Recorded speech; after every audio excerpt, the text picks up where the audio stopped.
Okay, so it should say that we're live or we're on air. Yep, I just got notification from YouTube on my phone. Perfect. And then now you should be able to mute the YouTube. Cool, yeah. Awesome. All right. And then my best friend Angela is on here. Hi, Angela. How are you? Hi, Angela. Nice to meet you. Oh, and Game of Tomes. Is this Jessica or Christina or both? Game of Tomes is like, I don't know if you watch them, but they are two. They both have they run it together. I was like, yeah, way fun. Okay, I'm gonna have to subscribe after this. That's awesome. Oh yeah, absolutely. They're great. I love these lovely ladies. They're fantastic, and they're just great. They're just sweethearts. I love them to death. Awesome. It's Jessica. All right, it's Jessica. All right. So I'm thanks, pals.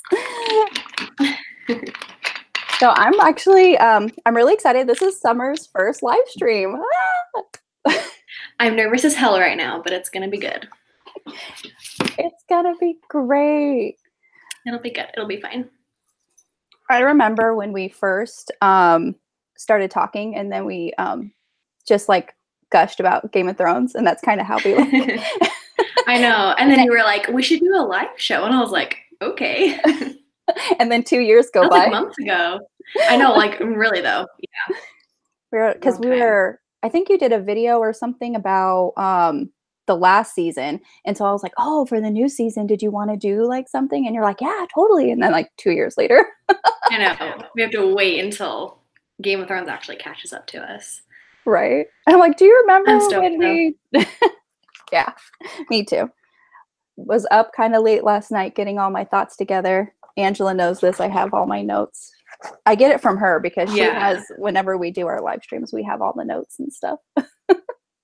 That's awesome. See, I didn't come as prepared, but I'm gonna let you kind of like run this, and I'll just kind of like add things as we go, you know? I'm sure once we get going, and it's just going to be, you know, we're just going to start talking, and there'll be tangents, and so prepared. Angela, I'm proud of you. Thank you. Thank you so much. Alrighty. So what do we want to start talking about first? I know there are a couple of topics that I'm sure is on everyone's minds, but we decided, I mean, Summer and I have basically the same stuff. We have, you know, theories and predictions that we're going to have for the new season, and also relationships or reunions we want to see happen. And of course, deaths. You know, of course, being a fan of the show and the books, you know that George R. R. Martin and the creators of the show, Dave and Dan, are not scared of killing off main characters, as we know. So we kind of have that. So whatever you guys want to start talking about first, or we can just jump in and get started. It's really, this is very laid back. This is not, this is not like any kind of structure at all. But whenever you guys want to jump in and start talking about something, just comment in the comment section and we will pick it up. But of course, we'll start wherever. Yeah, right. I mean, we could just start talking about kind of like predictions and theories. Oh, Jess is excited about the Jon and Arya reunion. And oh my God, yeah. Yes, of course, because the last time they were on screen together was back in season 1, episode 1, if you can believe it. Jon goes to the Wall, and then they go south to King's Landing. And so that's kind of like the last time they've seen each other. And that's a long time. It's crazy. And of course, they had such a great relationship. Arya loved Jon so, so much. And you can tell that he was kind of, you know, felt like an outsider when Catelyn was kind of around, because obviously she thought that Ned was unfaithful to her, and that was, you know, the outcome. And so she, you know, just reacted like, why is he here? You know, so very cold shoulder with that part of the family. But then Arya, I mean, he had a good relationship with his brothers, but yeah, with Arya, I feel like he had a really special connection and relationship. And I just think it's going to be, I think it's just going to be so epic when they finally see each other for the first time. It's going to be great. I'm so excited for that. It was already like kind of big when like Sansa and him had their reunion. And so I just can't even imagine like, wait, yeah, when they had their reunion. Yeah. It's going to be a lot bigger though, I think. Because like you said, they just have such a fun relationship. Yeah. I think he's going to be really surprised though how she's turned out. Oh yeah, for sure. Yeah. But then like she used Needle to the best of her abilities and kept herself safe. So I think he'll be proud of her of that. And even Angela saying like he was her favorite brother too. Absolutely. I totally agree with that. And I was really touched with the Sansa and Jon reunion because they kind of had a kind of cold relationship too, because Sansa just took after her mother, you know, she kind of acted the way she did and wanted to make her proud. And so she saw that her relationship with Jon as a way to kind of, you know, get close to her mother, but she just acted the same way that Catelyn did. So it was nice to see that Sansa had that character growth in that arc, that she was able to realize that, yeah, we might not be, you know, full blood related. We are still related, and you are my brother. We were raised together. So I'm glad that happened because I believe of everybody on the show, Sansa had a pretty big character growth from the way she was in season 1. Yeah, I freaking hated her for the longest time, and now I'm like, you go, girl. I like her a lot. Right, exactly. He did, and he's changed so much has changed. They've lost parents and a sibling. Yes.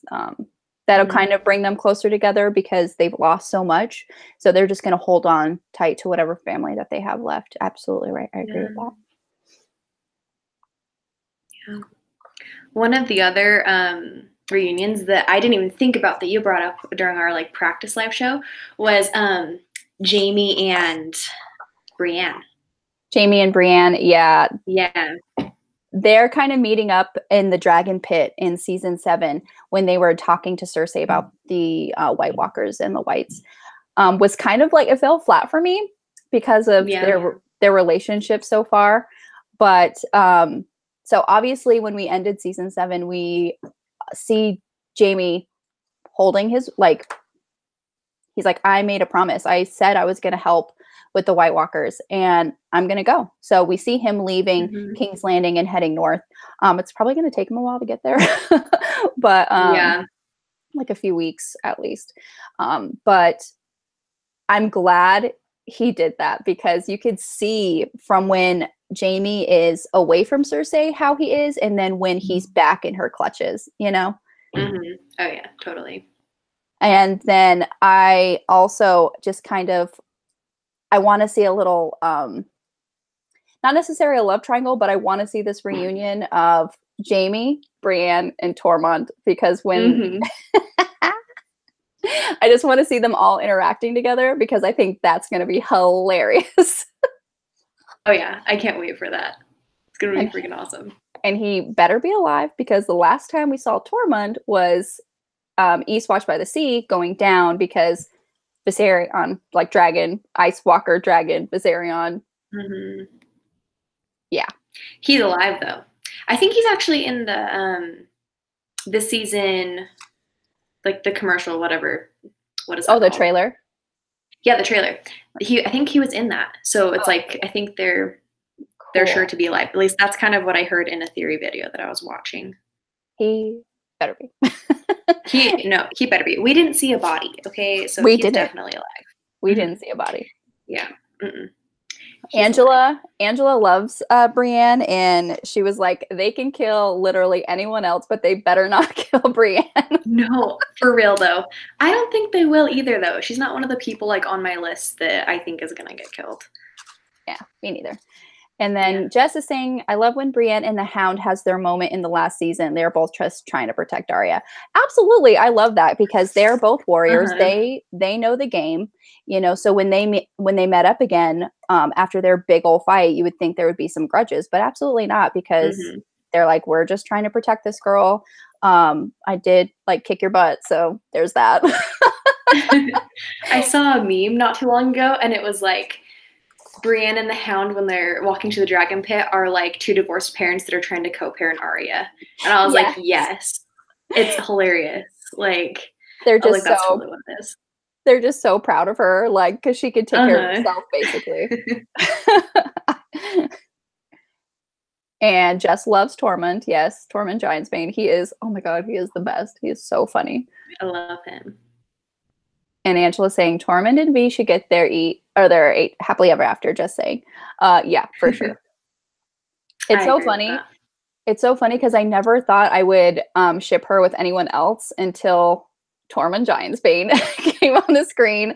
And because in the books, it's very heavily influenced that, you know, obviously she loves Jaime, and it's kind of a little bit more detail in the books.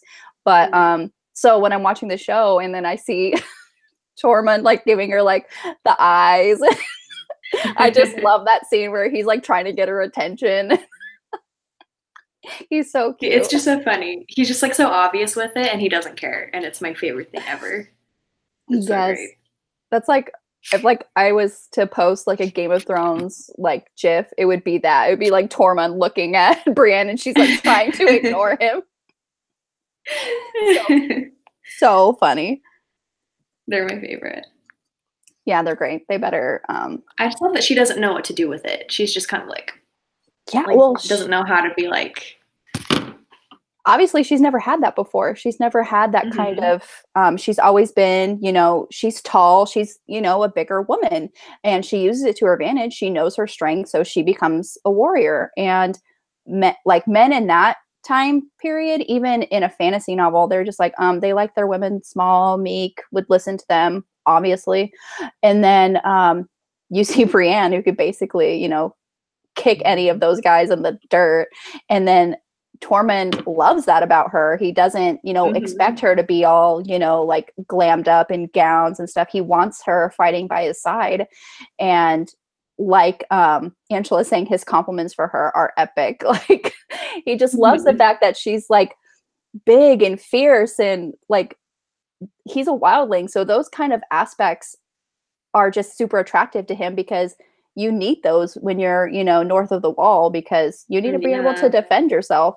So he sees those as, you know, those attributes as positive instead of negative, as she's been conditioned to expect, you know, from men. And I just love that about him. I was like, yes, he loves who you really are. I know. I do love that. And then the hound just doesn't get it. He's like, okay, weirdo. Oh man. But yeah, they're just I know, I love them together. I'm trying to think of like other reunions that I'm like looking forward to. Jaime and Tyrion. Because oh my God, yeah. After the I didn't whole think about that. Yeah, Jaime and Tyrion. I mean, they did see each other kind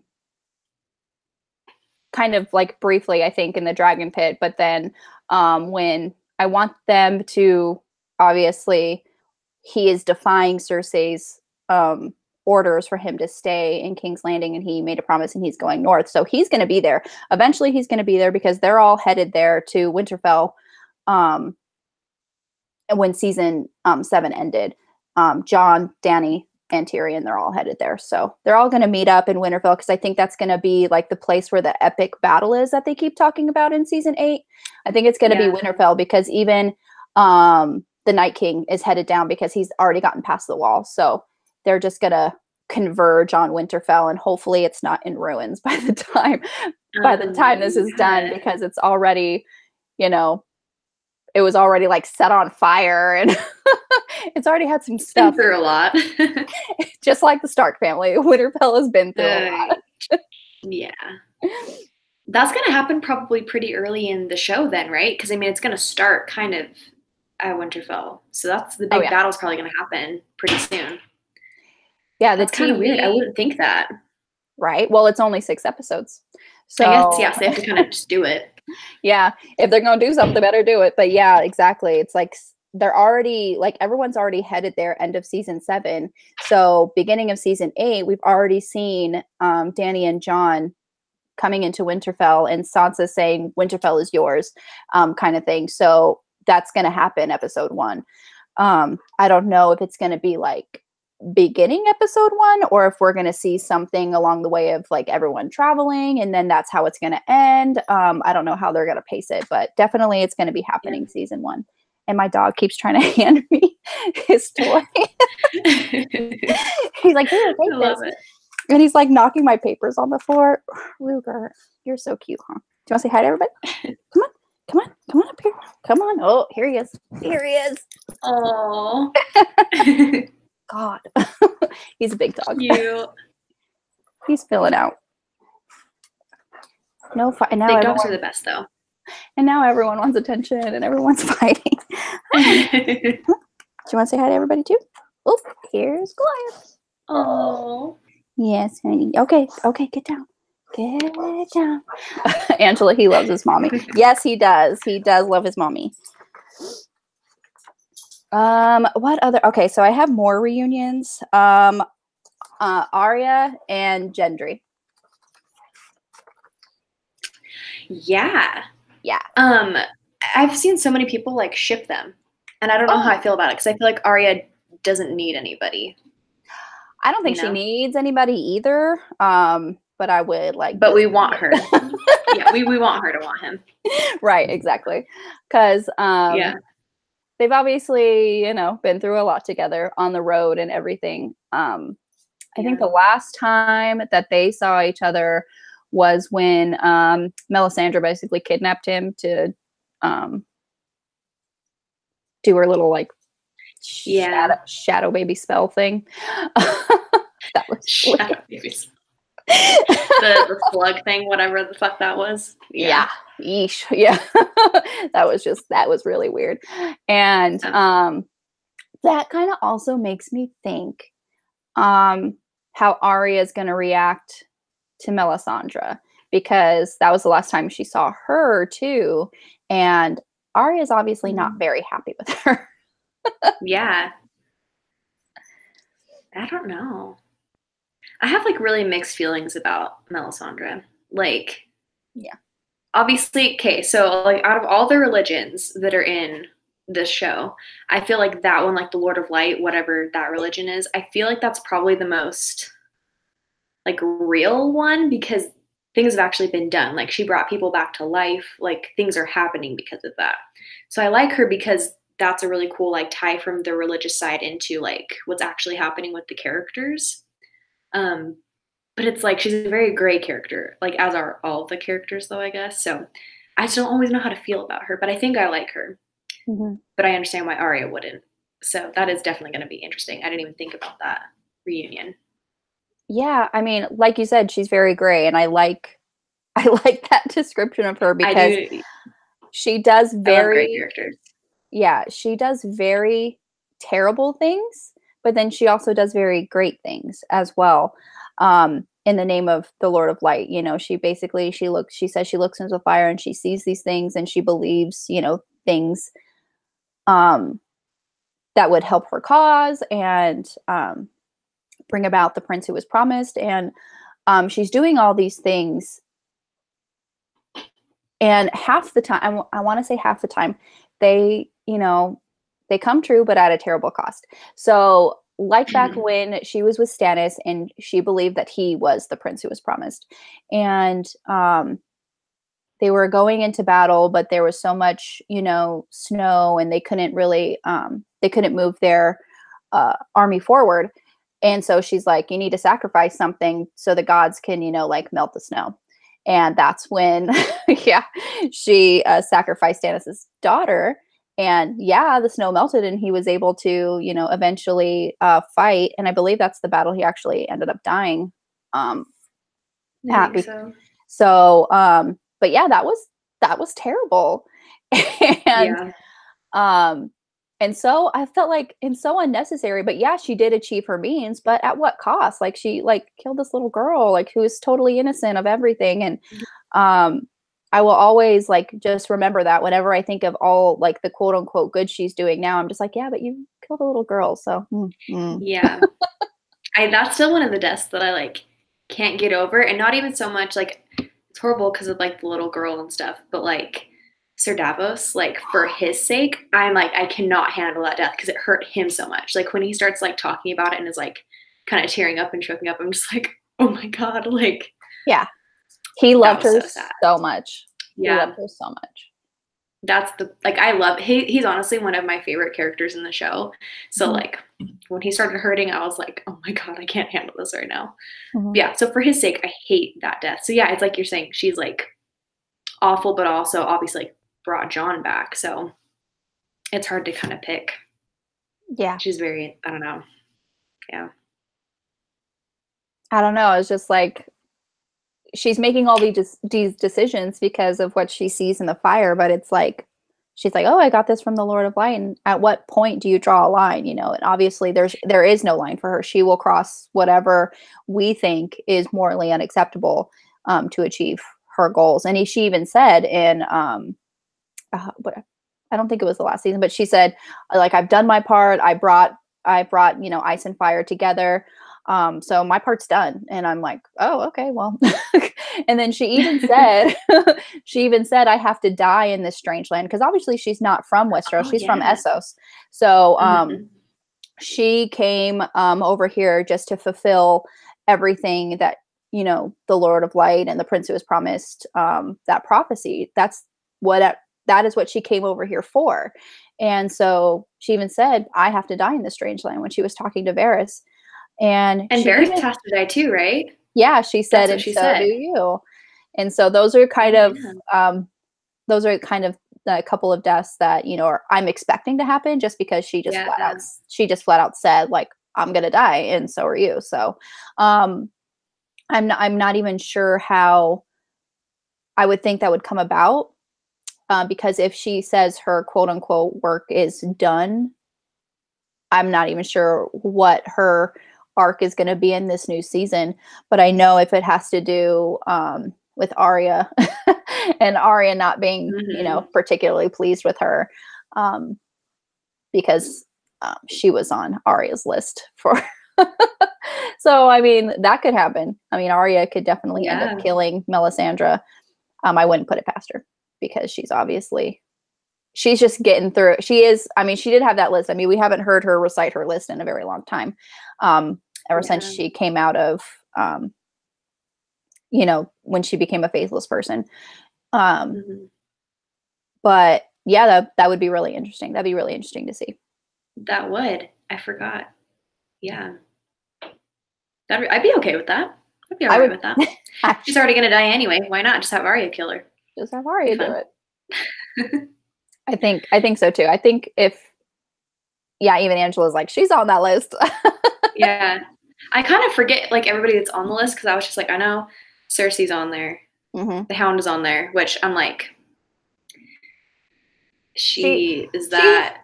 she had her chance to kill the Hound. Yeah. I don't think she's going to come back and, try to kill him when she had the chance and she Yeah. didn't.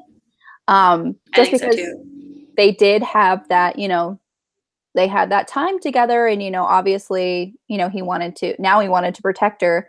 And so she remembers that. But, Hmm. yeah, Cersei is definitely on the list. Melisandre, she's already killed, Walder Frey. He was he was added to the Yeah. list after the Red Wedding. That was like the best kill too. Like, oh my God. So epic. It was so Also, great. okay, Littlefinger. That was like the highlight of season 7 for me. I was like, fuck yeah, kill that guy. Absolutely, because he's been stirring stuff up since like season 1, when he betrayed Ned Stark. As soon as he betrayed Ned Stark, and he's like, Hmm. "I told you, you shouldn't have trusted me." I'm like, okay. You're like, no, we're I'm done like, with you. yeah. I'm like, I see you. I see how it is. That's fine. That's fine. I'm kind of jumping around a little bit, but one of my like big theories is Arya's going to use Littlefinger's face to infiltrate King's Landing. I think that's going to be a thing that happens. Oh yeah, yeah, absolutely, yeah. Mm-hmm. And then Jess is saying Marin Trant is on the list. Yeah, he killed Syrio. Yes, but she already killed him back in season. Oh, when she was pretending to be that like the Little young girl. Uh-huh. Uh-huh. Yeah. I thought I wrote that down somewhere, honestly. Ooh, that guy was nasty. I hated him. Oh, yeah. Yeah, I don't oh my gosh, I can't even remember. Season 5. Yeah, she used that little girl's face from to kill Marin Trant, and he killed Syrio back in season 1. Littlefinger's death was a long time coming on this show. Absolutely. And but I love Sansa's reaction. She was just like, you know, you taught me a lot. You know, I'm a slow learner, but you know, I learn, you know, and so she, in kind of a good and bad way, she learned a lot of things from Littlefinger. So I love how she just like recited his same like thing back to him. I was just like, yes, girl. Yes. My favorite. So and I love I just love the lead up to that whole, because they did that arc so well, where obviously there was tension between Sansa and Arya from when they first even have a reunion, and Arya is so different and dangerous, and Sansa can tell that, and so Sansa is a little bit afraid of Arya. So you kind of she portrays that very well, and that whole interaction between them, you know, it's just like, I could be, you know, the Lady of Winterfell. All I would need is your face. And she's like legitimately freaked out. I don't know if it was that just scared me. Right? I'm like, girl, that's your sister. But then now that, you know, all that happened with Littlefinger, is like, was it, you know, just an act to get Littlefinger, or, you know, is that really, you know, how things are? And so, yeah, when everyone comes in and you think Arya is the one on trial, and it's not, it's Peter Baelish. And no one is more surprised than Peter Baelish. He's like, oh shit. He's like, what's happening? That guy blinking Jiv. He's like, what? Oh my god, I love it. He's one of those characters though where like you love to hate him because he just makes like so many things happen. Yeah. I mean, for not the good, but like I don't know, he just keeps everything moving in interesting ways and stuff. So it's like you like him, but you hate him. I don't know how to like. Anyway, you probably get what I'm saying.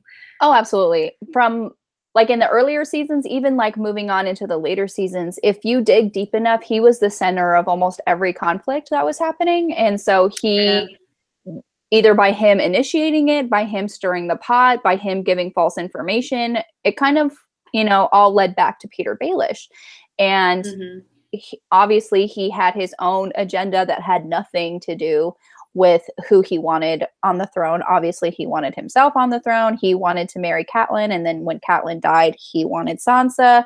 And it was, he just wants power, obviously. He just, you know. Angela, Arya and Brienne was fighting Brienne was the highlight of the season. Oh, yeah. And I just thought that was so great. Looking back on that season, you can tell, like, obviously they're going for broke, you know, they're not pulling their punches after a while, you know, and, you know, because Brienne obviously like, okay, she's like literally 2 feet shorter than me. So I'm going to make sure I don't like crush her. But then she realizes Arya's skill. And then she's like, oh, well, I can't hold back now. And like towards the middle end of the battle, none of them were pulling their punches, but you could see they were smiling. They were having such a great time. And just, you know, showing off their skills. And then Sansa is just watching this, and that just kind of like hammers home that, oh, Arya's different. Arya's different. Yeah. But yeah, that was a really great scene. Great. I love that scene too. Yeah, she's like, that was my favorite moment. So yeah. Great. Shoot. I just love like those two women, you know, when they team up, you know, they're gonna be a force to be reckoned with. And Arya and Brienne by themselves are a force, but together, now that they're on the same side, oh yeah, it's gonna be amazing. Let's see here. Another reunion is Tyrion and Sansa. Yeah. Mm-hmm. I remember you said that, and I was like, oh my god, yeah, because last time it was at Joffrey's wedding. Mm-hmm. Yep. She caused him some trouble. Yeah, she was kind of obviously she wasn't in on the plan to murder Joffrey. She just took advantage of the chaos, and that's when Peter Baelish kind of whisked her away and to take her back home. And Tyrion just turns around and everyone's blaming this on him. Sansa's nowhere to be found. Excuse me. And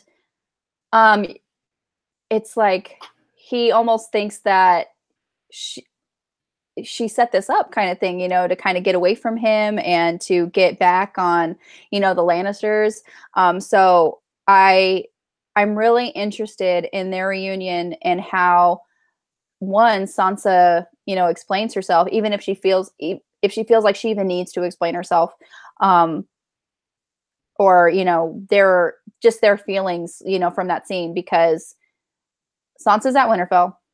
Tyrion is headed to Winterfell with Dany and Jon, so it's like that's going to be really, really awesome. Mm-hmm. I really enjoy their relationship and their dynamic, more so like in the books, but in the show, I love how Tyrion is with her because he was literally the only one who helped her, who tried to protect her, who didn't like abuse her mentally, physically, you know, emotionally. Mm-hmm. And he tried his best to be, you know, a really protective, supporting husband and not force her into anything. And I'm just wondering that if she remembers that because of after her marriage with Ramsay. So I'm just wondering if that's going to be like, that's just going to be playing in her mind. Like, actually, he was a pretty great husband compared to Ramsay Bolton. I mean, anybody can be a really great husband compared to Ramsay Bolton. But oh my god, yeah. But so that was another really great death. Oh, in season 7. And I'm glad that Sansa was the one to do it. You know, with his own freaking dogs. Mm-hmm. That was some good revenge. Oh yeah. Oh, I just hate that guy. And Littlefinger. After all that shit happened, I was just like, oh, dude. Mm-mm. Yeah. It's good that we don't have to worry about them anymore. They're gone. They're gone. They're gone. They're gone. They're not with us anymore. Yeah, that was a pretty epic death. And honestly, it was a long time coming. I was like, when is this guy gonna die? He is a jerk. That's the thing with the show. It's like, you just think like, with most things, it's like, oh yeah, like the bad guy's not going to win. They can't get away with this for very long. But with Game of Thrones, it's like, oh no, this could literally just go on forever if they wanted to do that because they're not afraid to. Oh yeah. So the bad guys can win sometimes, and it's, I don't like it. Yeah. But I also kind of love it though, because it's like they actually push things a little bit. So I can appreciate it. Oh yeah.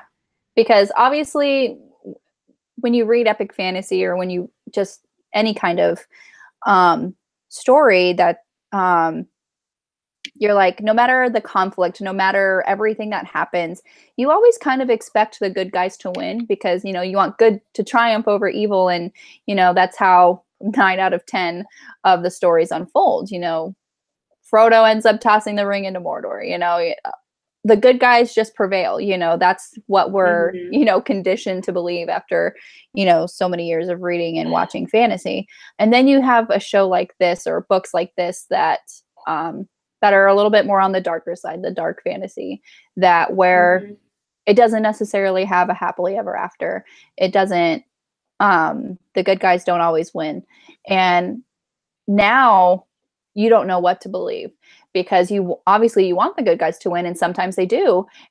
But then you have these terrible, terrible villains that are so good at being terrible, and then sometimes they win. So it's like you don't know what's going to happen. And that is, I think, the draw of the show, because you're at the point where obviously if you read the books, you kind of knew what was going to happen. But we're at the point in the show where there is no material to reference to because not all the books are out. So we're just kind of flying blind here and we don't know what's going to happen.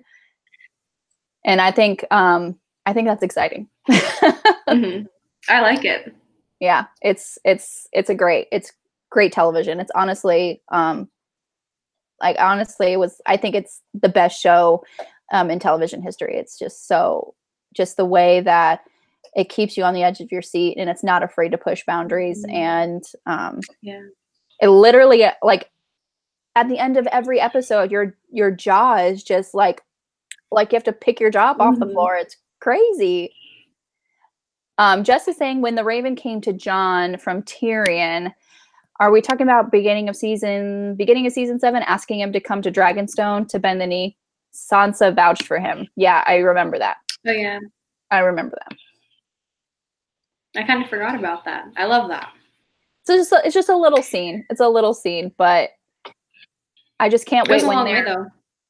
I just can't wait to see them like lock eyes and be like, "We need to talk later." Yeah. I mean, I think it'll all like be okay. Like they'll come out, like Tyrion will be like, they'll come into an understanding and it'll be okay. Absolutely. That's gonna be a little bit rough in the beginning, though. Yeah. There's probably going to be some explanation, but once Sansa be like, I had nothing to do with that. I had no idea that was even going to happen, and, I just kind of, and Tyrion will understand, she went through hell in King's Landing. So honestly, he didn't expect her to do anything less than try to escape when she can, or when she could. Yeah. So it's like, I think he'll definitely understand. Plus she was so young too. It's like, yes. Like a child, they're going to try to get away instead of, you know, just makes sense. So true. But yeah, I can't wait to see that. I can't wait to see that scene. And it better be epic. They better not blow it off, because I'll be mad. And I'll just have to write some fan fiction to be like, this is how I should have went. Right. Like, we deserve this. They deserve closure. No, really though. Yeah, for sure. I think I just have one more reunion, but it's more like a fight scene that I want to see happen. Nice. Obviously. Yeah. It's a long time coming, but the Mountain and the Hound, I really, really yes. Obviously, even before the Mountain became this weird necromancy zombie thing, their history has not been good. I mean, yeah, they're brothers, but the Mountain like pushed him into the fire, and that's like how he got his scars when he was younger. And so there's obviously that fear on the Hound's part of like his brother like doing that to him, and now he's like this, crazy zombie thing. And but I think it's gonna be really, really epic. I don't know if it's going to be like on the battlefield, because obviously Cersei is getting her army from Essos by way of what's his name, Greyjoy, that I hate. So gross. Yeah. Yeah. Euron. So yeah. Yes. Oh God, he's such a jerk. I hate him. But so at the end, it was after the dragon pit, when he was just like, I'm leaving, I'm going to my island, and if you're smart, you will too. That was obviously like a ruse. She even said like to Jaime that, oh, he's going to Essos and he's getting like this army that I basically bought, and then he's coming back. So it's like not the Iron Bank, but those assassin people though. The Golden Company is what okay. Yeah, the Golden I remember. Company. I watched a theory video about this not too long ago, so I was trying to remember the names of everything. So she's obviously getting her her army. So I don't know what the timeline is going to be, but you have the Night King and all the White Walkers and the Whites coming south towards Winterfell from the Wall to fight. And then once Cersei gets her army, she and her army are going north to kind of defeat Dany, because she just wants to be queen. So it's like they're gonna, I don't know if they're gonna be attacked on both sides, or if it's gonna be like one right after the other. No.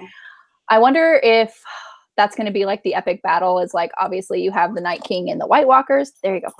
And then you have I'm just like, here, God. And then Cersei. Go away. just go. And then Cersei and her army coming at them from the south. So it's like, oh my God. Oh my gosh, everyone's just converging on Winterfell. Yeah. And I'm just like, leave the Starks Oh my alone. God. I know. It's like, do you not know what they've gone through? Just go away. Leave them alone. Oh, I didn't even think about that. I just think Cersei's an idiot. I'm just like, Yeah. you just literally saw this zombie thing run at you. You know that it's real, but yet you're still just like, no, I just want to be the queen. So Yeah. it's She so dumb. even said, like, okay, obviously this thing is real, but I'll just let them, battle it out, and I'll fight whoever wins or whoever, is left standing, kind of thing. And it's like, yeah, she's just such a lot of I do have a couple of theories surrounding Cersei. Just to say, my responses are coming in late. There's a big lag for me. Yeah, there's a typical lag in from the Hangouts to the YouTube anyway. But then Angela and I were experiencing similar YouTube difficulties when we did our live stream. That there was like a huge lag, like minutes, and I'm like, oh. So hopefully it's not too bad. But yeah, just they're coming in, no problem. And she's saying Clegane Bowl.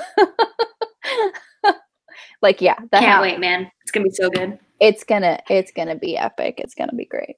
I hope that he kills the mountain with fire, because that would just be the best thing ever. Yes. That would probably literally probably one of the only ways that he could die. Like, I know fire. Really though, because that's I know fire kills the White Walkers. Yeah, I know he's not technically a White Walker, but he's still kind of like a zombie. Yeah. But dead, kind of.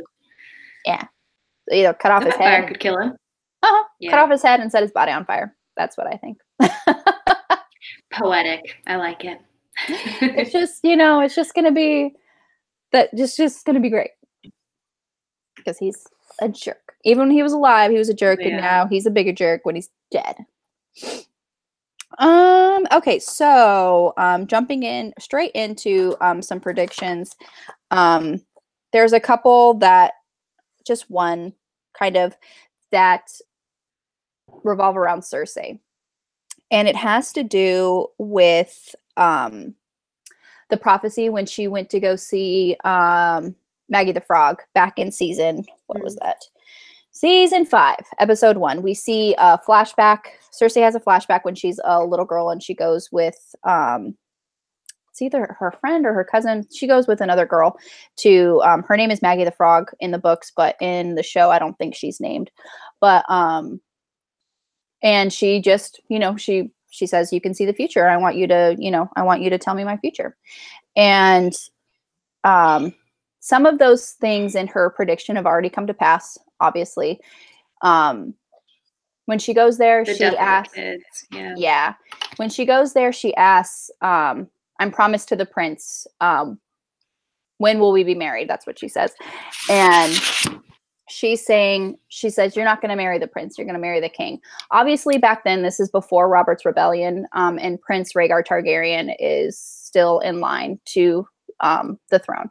And they did promise her to Rhaegar Targaryen, but that didn't really work out, and he ended up married to Ilya Martell. So when she says you'll wed the king, she's obviously talking about Robert Baratheon after the rebellion. And he's crowned. And then she's saying, how many children will we have? Will we have kids? And he'll have 20, she'll have 3. And that's already come to pass. So she married Robert, that he was the king, and then she had 3 children. And gold will be their crowns, gold will be their shrouds. Like they're already dead. And there's another part of this prophecy that is not mentioned in the show. It's mentioned in the books. And something that I think is going to have to do with her death in season 8, because I think she's going to die. She better fucking die. That's all I have to say. She better. After Jaime better kill her. Well, that's an interesting part, because in the books, the prophecy states that let me actually get it, because I actually wrote it down. Okay. So it's a Feast for Crows. Cersei dreams of Maggie the Frog. It says, "Gold shall be their crowns and gold their shrouds. And when your tears have drowned you, the Valonqar shall wrap his hands about your pale white throat and choke the life from you." And we learn in the books that the Valonqar means a little brother in High Valyrian. So Maggie the Frog is just saying that your little brother is going to kill you. And the reason why she hates Tyrion so much is not only because of Tyrion is the one, she blames Tyrion for her mother's death because she died in childbirth, but also because of this prophecy in saying that her little brother is going to kill her. So obviously she thinks it means Tyrion. But oh, sorry, boyfriend's in the room with me. Hey.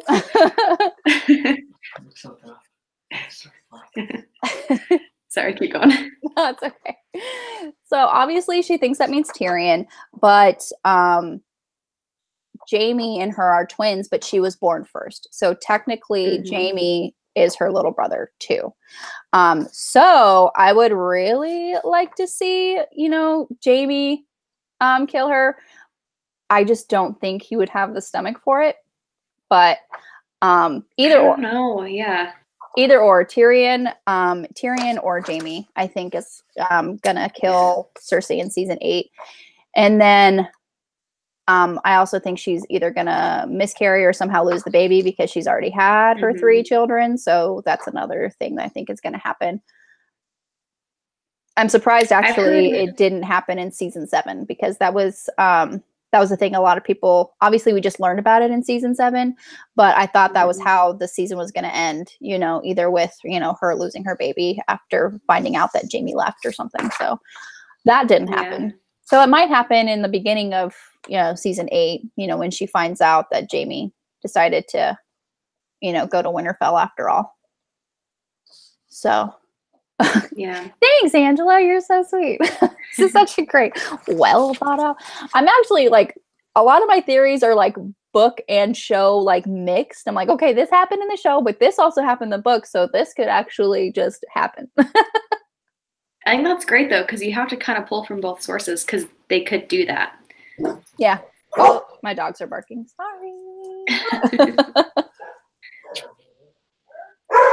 I've also wondered too if her pregnancy is faked. I know I don't know. I feel like she could do that though, just so she could get Tyrion. Because one of my theories is that Tyrion's going to betray Jon and Dany.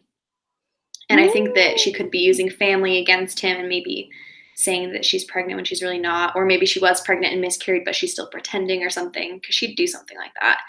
But I don't know. She's definitely, if she is pregnant, she won't have the baby though. I highly doubt that'll happen. Why do you think Tyrion will betray Dany and Jon? Because when him and Cersei are having their meeting, you never see the ending of it. And that Tyrion family has always kind of been a big thing for him, and all he wants is to be accepted. And so I think if Cersei is kind of offering him this new beginning and is offering him family finally, he might accept that over this new world with Jon and Dany. And I don't know, the face that he made when he was kind of watching them in the shadows when Jon went into her room on the boat, I was just like, ooh, yeah. I don't know how I feel about that. But Tyrion's my favorite character on the show. So I'm just like, don't do it. Just oh, I don't know. But I don't know. I think he could betray them. I don't know.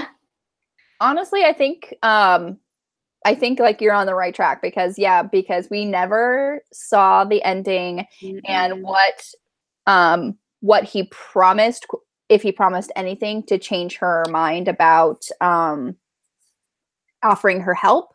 Obviously we find out that she has no intention of helping them. So whatever he promised is moot at this point, but he doesn't know that.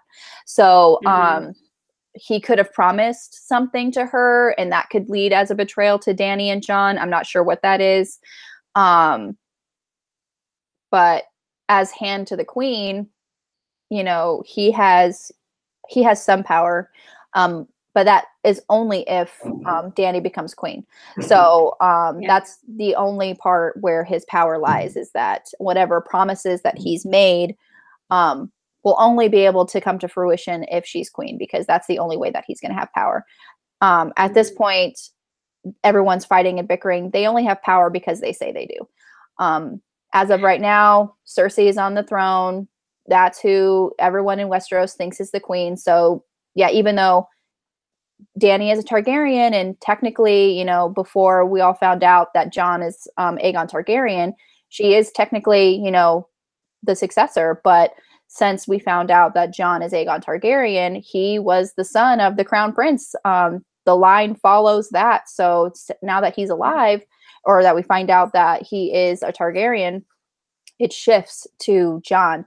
And so some of the things that I think are going to happen in season 8 when they find out, I don't know how quickly they're going to find out, but when they do, there's obviously going to be a lot of tension. And my dogs are barking, sorry.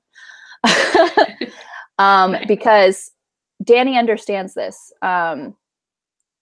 Dany knows that her only claim to the Iron Throne is that she is the only Targaryen. But when she finds out that Jon is Rhaegar's son, she knows how the line of succession works. It's been, you know, she didn't have a formal education, quote unquote, but she did. She was taught. She did read. She knows these things, obviously. So that's obviously going to create some tension because her whole life has been, you know, coming to this moment, kind of like the pinnacle of her being queen, and coming back home and regaining, you know, the Iron Throne. And that kind of also just steamrolls right into one of the theories that I have, that Dany is going to be pregnant with Jon Snow's baby in season 8. And how Jon is going to react to being a Targaryen, not only being a Targaryen, but also sleeping with his aunt, and now she's pregnant with his his baby. Incest baby. Oh my God. It's all going to be just like, it's going to be just like one thing, like boom, boom, boom, right after that. It's like, okay, well, you know, as soon as they let that little tidbit roll, he's going to be like, oh, that means if I'm a Targaryen, well, that means Daenerys is my aunt, and then whenever she finds out if she's pregnant, and I really think that's going to happen, it'd kind of be a letdown if it didn't, because obviously they were just saying so much in the last part of season 7, how she can't have children. The dragons are the only children she'll ever have. You know, kept saying it. Tyrion and her were talking about the line of succession after she's gone. Who's going to hold the Iron Throne when she's gone? And even Jon, you know, in the dragon pit, you know, it's like, who said you can't have children? And she's like, well, the woman who murdered my husband. And he's like, well, do you think that's, you know, she's a reliable source of information? And so I just think that we're hinting too heavily at the fact that she, quote unquote, cannot have children because this crazy woman who is a murderer said she can't. And so there's obviously, you know, conditions and prophecies surrounding that, you know, with the Mary Master, what she said when she ended up betraying her and basically killing Khal Drogo back in season 1. And obviously she's had, you know, sexual partners since then, and she hasn't gotten pregnant. In the books, she doesn't really have that like a cycle. She doesn't have, I mean, in the 5th book, she does end up having one, but she's like, oh, I haven't had one in forever. But so there are little things that kind of hint that she's not, she's kind of barren, or she's not going to have children. But I'm just like, they hinted too much of the fact that she couldn't. And the fact that there is, I was watching this one video, and they watched the DVD or the Blu-ray commentary on season 7 of that last episode when they were in the dragon pit, and Jon and Dany were talking, and the people who were doing the commentary during that scene were Kit and Amelia, and also the writers Dan and Dave. They were doing commentary for that particular scene, and when they said, you know, when she said like, I can't have children. And then Kit is like, well, who told you that? And so when that whole scene was happening, they said, well, we'll see. The writers of the show during the commentary, when she said, I cannot have children, said, oh, we'll see. So I'm like, what? So that's interesting. Yeah, I bet she probably is going to be pregnant then. Jess is, I'm curious. Yeah, that one. Yeah, Jess says, like, I'm curious that what it will take for Bran and Sam will prove to Jon and Dany that he's actually next in line. Yeah, because they're going to have to explain that he's the three-eyed raven and he can see things.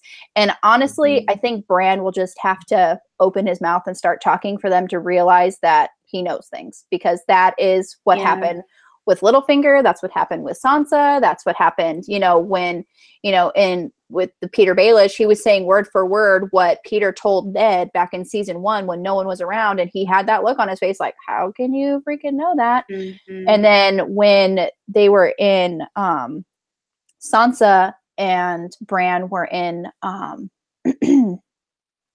oh my God, what is it called? But in there with that little tree area with the face. Yeah, that thing. He was basically like describing her wedding night, and it's like, oh, you looked beautiful. And I just thought, first of all, that was really weird. And on her wedding night with Ramsay. And so obviously he just has to open his mouth and start talking about things that no one else could know. So that should be, you know, over pretty quickly, but hopefully. But yeah, Bran I don't even know. Bran is so, obviously he has so many things like going on in his brain. Like he just has to think of something and then boom, all the information is just flooded into his head because he's a three-eyed raven. So obviously he's going to be a little weird, but the actor that plays Bran, he pulls it off very well. It's like, you're a weird guy. And then I was convinced. Right. And then Jess is saying then they'll have their successor. Exactly. Yeah. Angela's saying, I think everyone has that pregnancy theory. There is a picture of her holding up her pregnancy stick. I've seen that one. Like her and Jon, and she's like, yeah, funny. I just thought that's really funny. There's obviously lots of, you know, things going around. People have created memes and all that stuff. But I mean, it's pretty, if it didn't happen, I would obviously incest baby, like you said, but if it didn't happen, I would probably be disappointed. It's like, it's incest baby, but like part of me just can't like separate that, like I know Jon's a Targaryen, but like I just keep thinking of him as just Jon Snow, and I like love the idea of him and Dany together.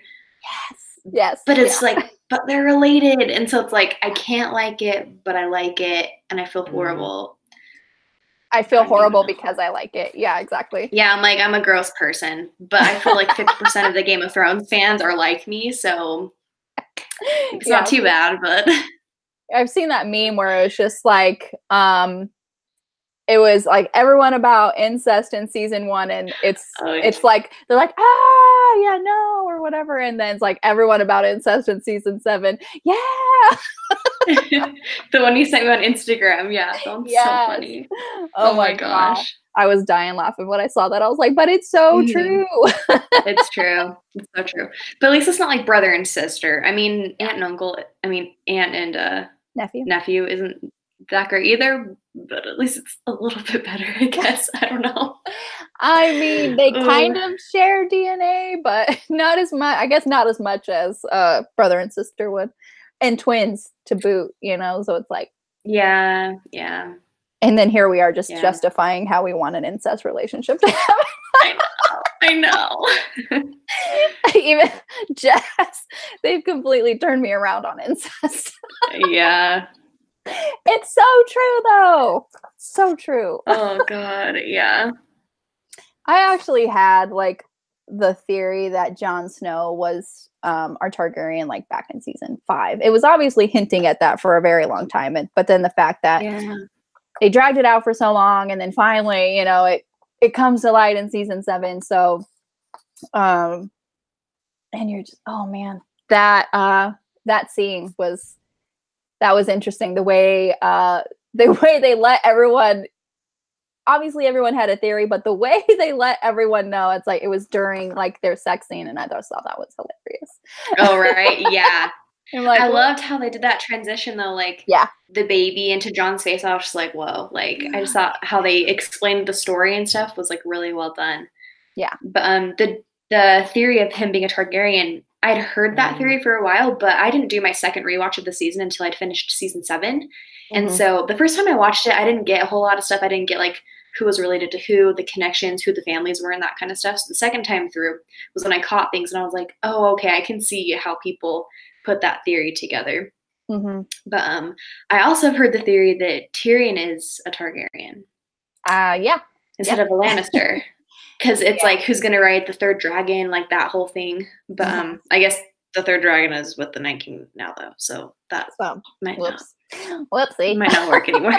But Well, in I believe it's in season 2, when Dany visits the House of the Undying and she gets all those prophecies. She goes through Winterfell and everything's covered in snow and the roof is all caved in and it's just a complete ruin. So we don't know how far, if that's true, or how far in the future that is going to be. She also, when she leaves the Great Hall and she goes out, she's actually leaving via the gate on the wall, and she's seeing north of the wall. And then she goes into the tent. That's where she sees Khal Drogo and her son. And then she goes to find her dragons.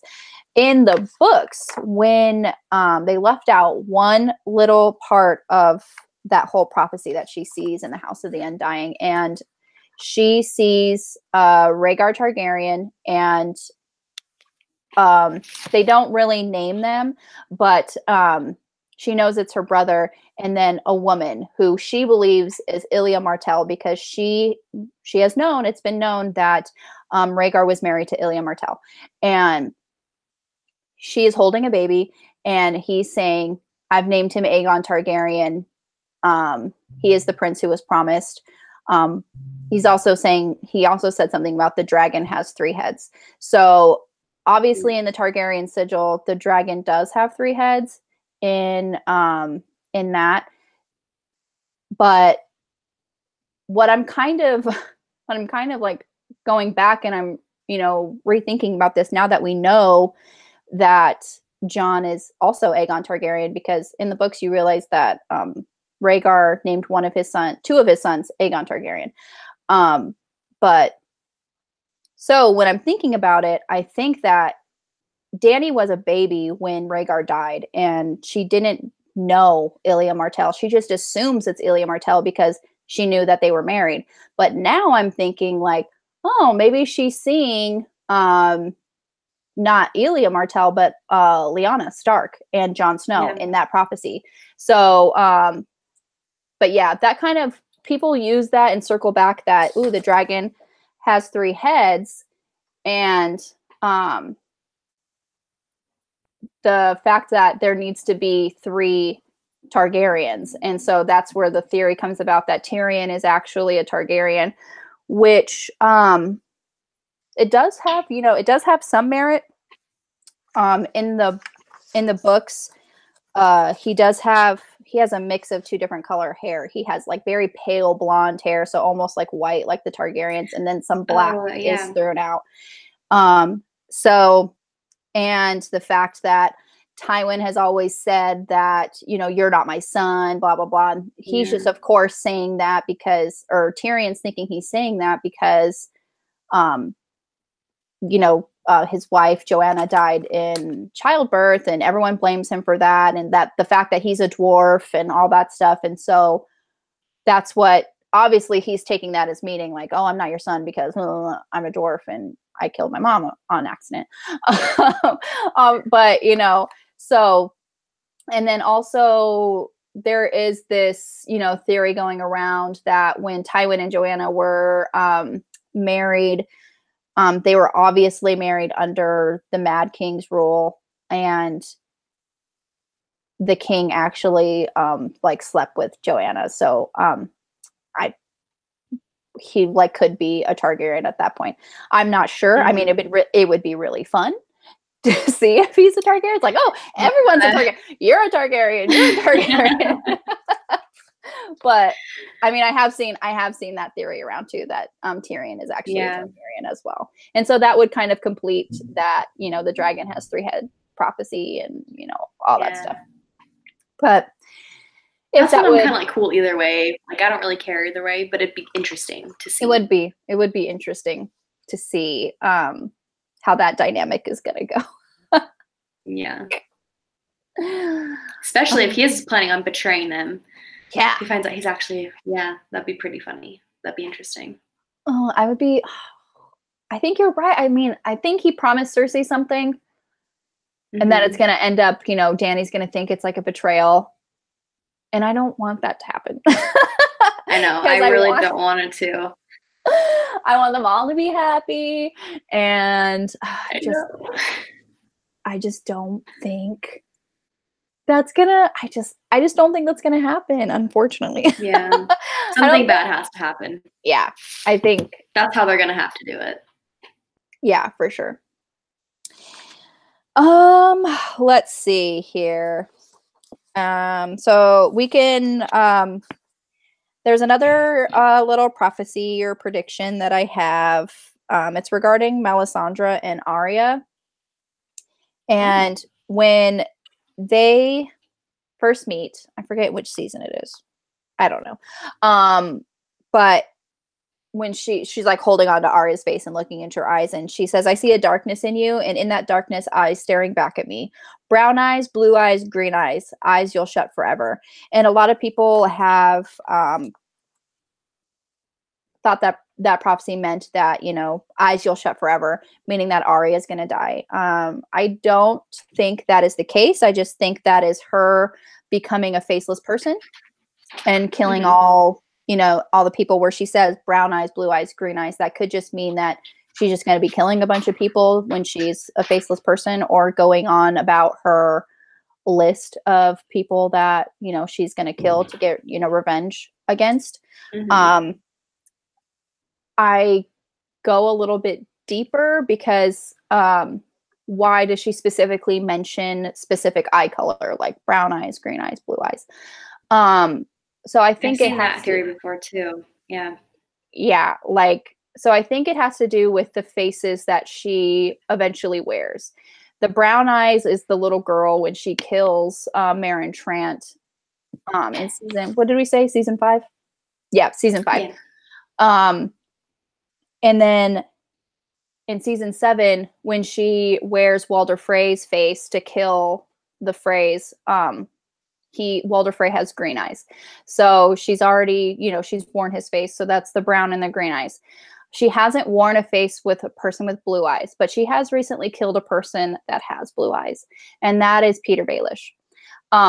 So if she were to wear his face for some reason, either to get close to Cersei because they did used to have a relationship to kill Cersei, that could be where, you know, Cersei dies. But I think that will be really, really interesting to see if she uses his face for anything. So I really hope she does. I think that'd be epic. But, you know, yeah, she did kill him in front of a lot of people, but they're all Northmen. They're all like people of the North. Yeah. So obviously I think that they had everyone promise and they didn't send any ravens out. It could be done. Yeah. It could be a way. That's true though. If you get one person. Yeah. But I think, you know, they're all Northmen. They like, you know, they're pretty close knit, you know, not really prone to outsiders, but I just think that would be a really interesting strategy when they eventually have to fight Cersei. Yeah. Go for the inside. I think that'd be really cool. If we're talking about theories, I have one that I watched the other day. I don't know how I feel about it, but I kind of hope that it's true because it's about Ned still being alive. And that is the one death that I'm still not over. I love Ned so much. I don't think anybody is over Ned Stark's death. No, right? Plus, I just love it. Is it Sean Bean that plays his character? I love him. So Oh, yeah. I want him to be alive.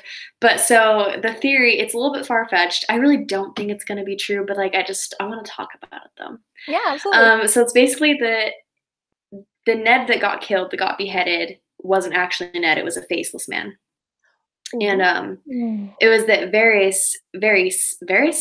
I don't know. I'm gonna like butcher half of these people's names. Varys, yeah. Varys, thank you. Varys, when he was down talking to Ned, or I don't remember exactly. I usually skip the first season when I rewatch, which is kind of dumb. So I don't remember everything, but I know that he goes and talks to him when he's in like his prison cell or whatever the fuck. He's talking to him and decides that he's going to make a deal with the Faceless Men to trade to switch Ned out and then take him into hiding so he can come back later. And that's why they kind of brought it up that when Arya is escaping with that whole troop of people going to the wall, it's like, why were there Faceless Men? Like, is it Jaqen Hagar, whatever that guy's name is? Yeah, it's like, why were they even in King's Landing? And it might be because they were helping out Varys to save Ned. So I thought it's very far-fetched, and I don't know, but that is such a great theory. I really kind of hope it's true, but I really don't think it is. Like, yeah, it's somebody really, really pushing for Ned to be alive, but I kind of love it. But it'd be crazy, but I don't really know what he would really add to, like, I don't know what he could really like bring. He would just be like another person coming to battle kind of a thing. It would like be another Stark, like adding to the family. It's true. Yeah. It'd be cool. I feel like he would die again though. Like I feel like he'd be one of the characters that would just be killed again. Like he would sacrifice himself for Jon or something. So yeah. But that's a really great theory, honestly, because I was thinking back to when we were introduced to Jaqen Hagar and like exactly what you said. Like, why are they even in King's Landing? Like, why were they there? Yeah. Obviously, their whole, the House of the, not the House of the Undying, I'm sorry, but the House of Black and White is in Bravos. Essos. Yeah, it's in Essos. Like, is it Bravos or I don't remember. Sorry. I mean, it could be, but I feel like I'm bad at the locations. No, I think it is, but yeah, it is in Essos. So like, what are you doing in Westeros? But Taylor's here. Hi, Taylor. How are you? And she's not over Ned either. Never over Ned. Yeah, that's for sure. And then Angela, I love that you know their eye colors. You're amazing. I know. I'm like, how did you know that? I don't even pay attention to that when I'm watching stuff. Honestly, it all has to, it just goes back to other, I've heard these other theories. I'm just like, oh my God, that makes a lot of sense. And then I was just thinking of this particular prediction and prophecy when I was doing research for like just this live stream. And I was just like, why is she specifically mentioning eye colors? So I go back and I'm just like, okay, it can't be like the people she's killed, because obviously she's killed a bunch of people. They have to be like everybody's eye color is, is picked. There's only so many different eye colors. But then I'm just like, she's only worn so many faces. So I go back and I'm looking. I'm just like, I look at like the actor like profile. I'm like sleuthing, like what's happening here. But yeah, so I love it. That's dedication, girl. I like it. And so just thinking about, that prophecy and, some of it has come true, like not everything everybody says has to be a prophecy, but, some things, they ring true, when they say things and then things happen, you're like, So. I love it. Taylor saying, hi, good. How are you all? I am doing fantastic. I feel like I'm good too. Nice to meet you. I feel like I haven't seen you in a while. I'll have to go over to your channel and see if you have any new videos. Tangent, but I just feel like everybody should know this. Taylor runs an Etsy shop for book koozies, and I got one for Christmas. It was a Slytherin House book koozie, and I love it. I just thought everyone should know that. I'll have to go check that out. You just put your book in there and it protects it, against from like the sides being all worn if you put it in your bag and stuff. So I just thought I would mention that because I love mine. I've been wanting to get one forever, but I can't find any that I really like. So girl, I'm going to go to your Etsy. Yeah, she has a lot of like fandom prints and stuff, so it's amazing. Love it. And they're really good quality. They're really good quality. Awesome. So Cool. I would say I've been it out. telling her, I was like, man, I need to get one of your koozies. And I just been talking about it. And then finally I asked for it for a Christmas present and I got it. And I'm like, yay. That's so fun. Oh, sorry, tangent, but I love Taylor. She's a sweetheart. All right. We've already talked about the prince who was promised, but there's a lot of theories going around that everyone thinks it's a different person. John, of course, being one of them. Danny. I've also saw like a theory that they think Arya is the prince who was promised, and I'm just like, I think that one. I don't think that's going to come to pass. That one's a little bit too far-fetched. Angela saying, I'm picturing you as Sherlock with the hat and magnifying glass. Honestly, this was me last night at like 1 o'clock in the morning. And I'm just like, I don't need sleep. I need answers.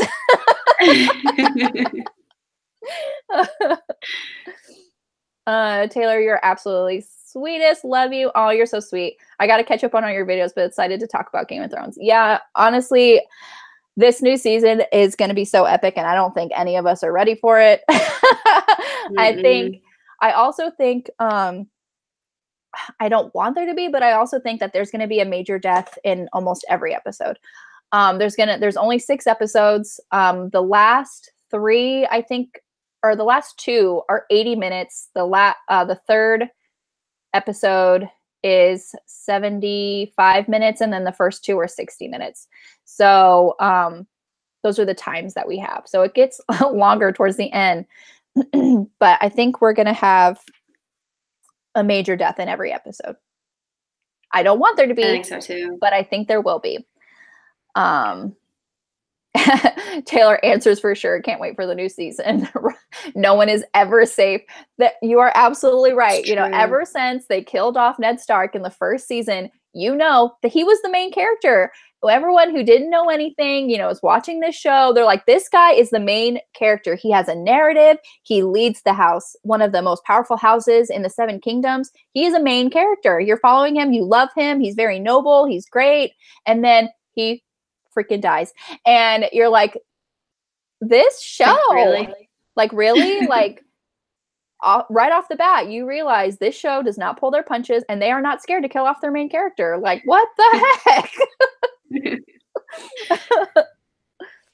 Gotta go. I'll be sure to watch the rest later. This was fun. Bye, Jess. See you later. Thank you so much for stopping by. Thanks so much. We'll still be gushing. Yeah. Maybe crying. I don't know. Maybe crying. I'm wearing eye makeup, so let's not cry. But I'm not wearing like any makeup, so. Well, you look fabulous. Oh my gosh, thank you. You're way too nice. Taylor saying the red wedding still makes me emotional.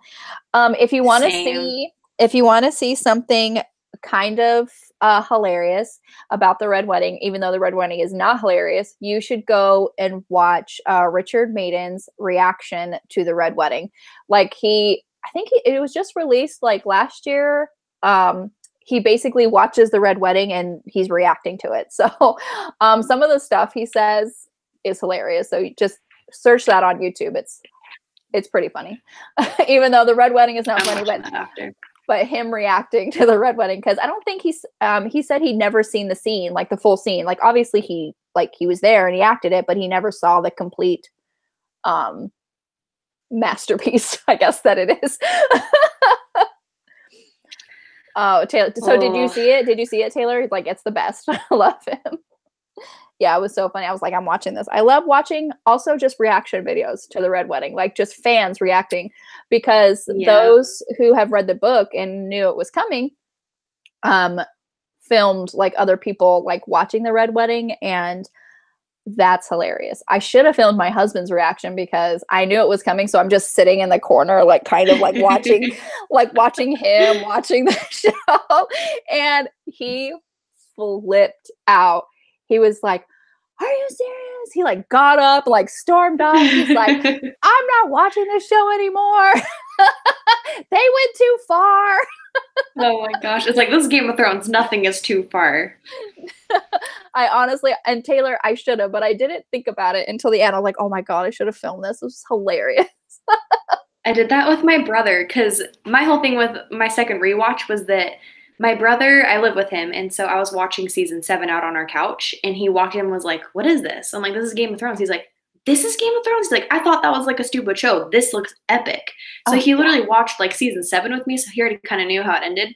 But I was like, all right, man, we're going to do a rewatch. So I watched it from the beginning. So when it got to that, I was just like, I did film it, I think, but it was really dark and you couldn't really see anything. But his reaction was just kind of just like, oh my God, like really just kind of like internalized, like it hurt him. I was like, oh my God, this is kind of sad. But yeah, it was really fun. I was just like, it's great. Like, and also the purple wedding, like Joffrey's wedding, that reaction was good. Because we were both just like, even though I'd already seen it, you like celebrate that shit. Absolutely. Like, you're like, oh my God, yeah. You're like, yeah, confetti, balloons. They're like, yes. No, really though. And the fact that it wasn't like, it was like a slow death too. Like, so I was like, yeah, he deserved that. He suffered. Yeah. He did. No, I need to go watch more of those. You know, like really. I need to go watch more of those reaction videos though, because they're seriously the best. If you can find the one, my dogs are barking. Sorry. If you can find the one with Kristen Bell and Dax Shepard.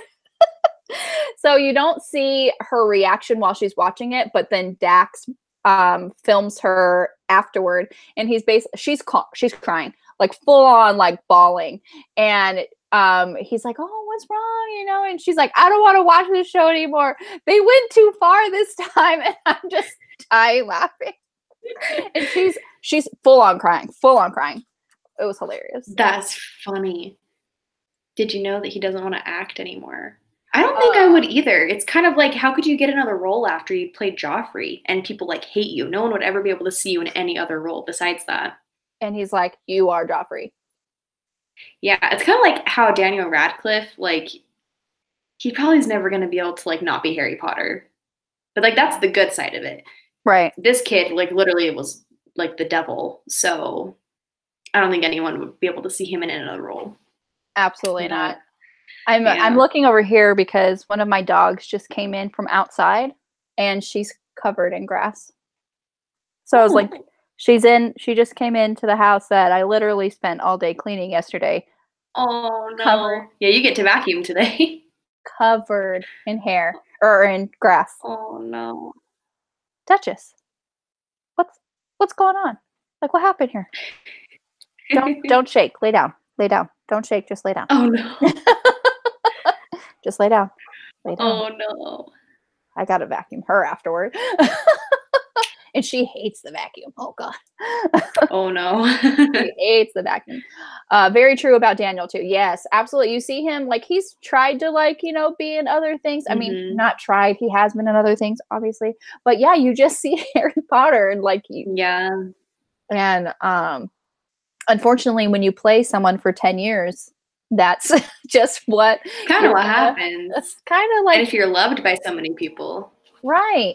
And honestly, I don't think, you know, if I were them, I wouldn't, because you see so many actors like try to break away from their like quote unquote signature role and try to do like crazy things to kind of break themselves away. Like you see this with Disney Channel stars a lot. Like they just do crazy things. Yeah. So they can like separate their Disney identity. It's like, that kind of made you famous. You should be grateful. You know, like really though. But then again, I'm not in the spotlight, so I can easily say that.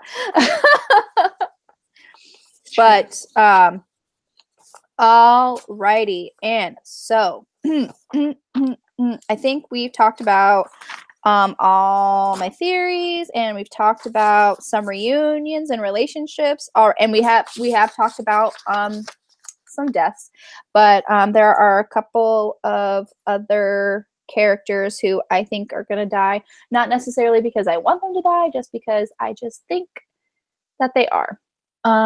You're making me want to rewatch this show again. I've already seen the episodes multiple times. Absolutely. I wanted to do a rewatch. Girl, do it.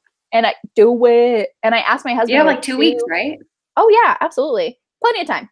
Yeah. Totally. Plenty of time. Just don't sleep.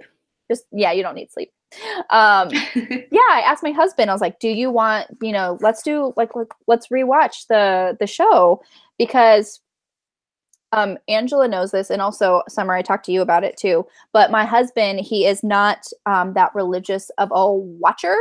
He watched the last season, and he watched some of the first season, but he's not really comfortable. He doesn't really like watching like the nudity and stuff on TV. So obviously the show has a lot of it. So he stopped watching it. And so, but he really loves the story and the plot and the whole kind of like revenge and backstabbing. He loves that kind of intrigue. He just doesn't really like anything else. Hi, April. How are you? We love April. I work with April. We don't work at the same office, but we work in the same system. Like we work with Honor Health here in Arizona. But way cool. Hi, April. I'm late to the party. I forgot. You're right on time whenever you can get here. She's saying Taylor's saying you can binge Game of Thrones in 2 weeks. I did my first time. Nice. That's awesome. That's dedication. That is dedication. It's a thing. Angela's saying awesome. She's been watched Game of Thrones every time there's been a new season. It's a thing. So And I love rewatching it, because when you kind of, what's going to happen and you pick up on things, you're just like, oh, that's when they say that name. Oh, I know that name. So you're kind of like putting things together. There's new things every time. Yeah, it's awesome. But okay, so my husband. Sorry, deaths. Your husband. Yeah, and my husband. Yeah. So last season, obviously everything's coming to a head, and it's getting exciting and interesting. I mean, it's always been interesting, but it's getting there, to the pinnacle. And my husband was watching it, and it's so frustrating because every time something happens, he's like, who's that? Why are they doing that? I was like, listen, if you watched it from season 1, like the rest of us did, you wouldn't have to be asking all these questions. And it's so frustrating because I'm just like, you know how long it'll take to explain whatever that is? And I'm still watching the show. I was like, write your questions down and we'll get back to it. Oh my gosh. But it's like, I love it. I wanted him to watch it because he's obviously going to watch the last season because of everything that's happening. And I asked him, I was like, do you want to rewatch, the season? He's like, no, I'll just ask you. I was like, I will literally smother you in your sleep. Oh my God. Literally it's frustrating though, because it's like you said, it's impossible to because everything is just connected, and there's so many little I don't know, little side tangents that happen. You just there'd be no end to explaining things because everything it just connects to another thing. My dogs are barking. Sorry, but yeah, that's exactly true. So the first death that I want to talk about in the new season is probably going to be my husband. Oh my God, I love you. That is going to be the first death, because I'm going to tell you the first 5 minutes he's going to be asking me a question and he's going to die. So because it's like, I want to be like, you're literally asking me, I got to watch this. This isn't a game. He's going to be like, it's called Game of Thrones. And because that's just him. That's just him. I was like, this isn't a game. This is the end. We need to pay attention and know things. Things are happening. This is serious. That's awesome. And then he'll just look at me like I'm a crazy person. Yeah, that's the first step. Yeah. I love that.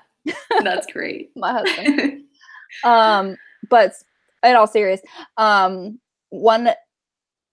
first name that I put on my death list is not one that I want to see happen, but I just have a feeling, it's like a nagging in my gut that this person is going to die, and that's Jaime Lannister. He's on my list too. I don't want him to die. Obviously, you hate him in the first several seasons. And whenever he is around Cersei, I hate him so much because you can just see her influence and her talons are dug in and just clouding the way he thinks. Because when he's with Brienne, he's almost like a different person. And when he's with Tyrion, he's almost a different person. And he does have a type of honor in a way. Like, I know you wouldn't think that because, you know, he's sleeping with his sister, but he is very honorable because he's like, even in this last episode, he's like, I made a promise and I'm going to keep it. And that's why he leaves and goes to Winterfell. So it's like, I really think in the big battle, he's going to die. He's either going to be protecting Tyrion or, you know, just fighting in the epic battle. And I think he's going to go down. I don't want him to. I think you're right. Yeah. I put like Jaime killing Cersei ? Yeah. I don't know. I think he'll just die no matter what. I could see him protecting somebody though, dying protecting somebody. I think you're right with that. Mm-hmm. Totally. Or Brienne. Oh, that would hurt me. That would hurt me if he died. Oh my God. If he died like protecting Brienne. No. Oh, that's going to happen. That's what's going to happen. Oh my God. You just called it. God. That's what's happening. I'm going to cry. I'm going to like message you on Instagram and be like, Nicole, it happened. It happened. Let's be chatting while it's going on. Oh my God. Yeah. That's what's going to happen. Oh no. They would do that to us. They would. Yeah. Angela's like, poor Joe. But you know, Angela, you know that's what's going to happen. The next, I have Arya on my list. I don't think Arya is going to die, and I have a reason, but really? I want to hear your reason why you think she's going to die. I don't know. She just feels like a character, like she's not expendable. Like I don't want her to die, but I feel like she's one that like could die and it wouldn't like matter too much to like the battle and stuff like that. Like they could still win without her, kind of a thing. Mm-hmm. Even though she's got some like crazy talents and stuff, I just kind of feel like, I don't know, maybe she could be one that gets killed off. It could be. But yeah, what's your reason? Because I could be swayed. Yeah. It could be quite possible that she could die because she puts herself in a lot of situations where it's not necessarily safe. And she, obviously she's trained very well and she can handle herself and she knows this about herself. So she goes into situations not afraid. And that's probably, if she were to die, that's probably going to be her downfall, because if you have a healthy sense of fear, it keeps you alive and it makes you do everything you can to stay alive. She doesn't have that fear because she has a very strong sense of self and confidence and in her abilities. And so she goes into fights unafraid. And so that could be, you know, she's just going to be in the middle of the fight and she could go down, you know. She's very skilled at fighting one-on-one. She's very skilled at fighting kind of behind the scenes, like how she did with Walder Frey. She obviously killed his sons, baked him into the pie, had Walder Frey eat the pie, and then killed him. So very one-on-one, behind the scenes, you know, kind of sneak up on you and kill you kind of thing. We've seen her one-on-one with that one crazy Terminator running girl in Exos. Yeah. And then there's that whole theory that Arya is dead and like that they switched. I don't think that's true though. Yeah. Because Arya, she like just knows too much. She remembers things that the girl wouldn't. So anyway, sorry. I just remembered that when you said that. Keep going. No, it's fine. My dogs are barking. Sorry. You're fine. They're just talking. They're just talking to the people that are walking out in front of my house. And then we've seen her fight with Brienne. So I don't think she's going to die. And it's because of an interview that George R.R. Martin gave. I think he was at San Diego Comic-Con. I wasn't there. I just watched it. And my dogs need to stop barking. But okay, so he was talking about how his wife has a favorite character, and he would be in a lot of trouble if her favorite character were to be killed off. And he made a promise to her that he would not kill off her favorite character, and her favorite character is Arya Stark. So that is literally the only reason why I think she's gonna make it towards the end, because of that reason. And and I could be very wrong. He could just be spouting this BS and I'm just believing it because he's never lied to us before, right?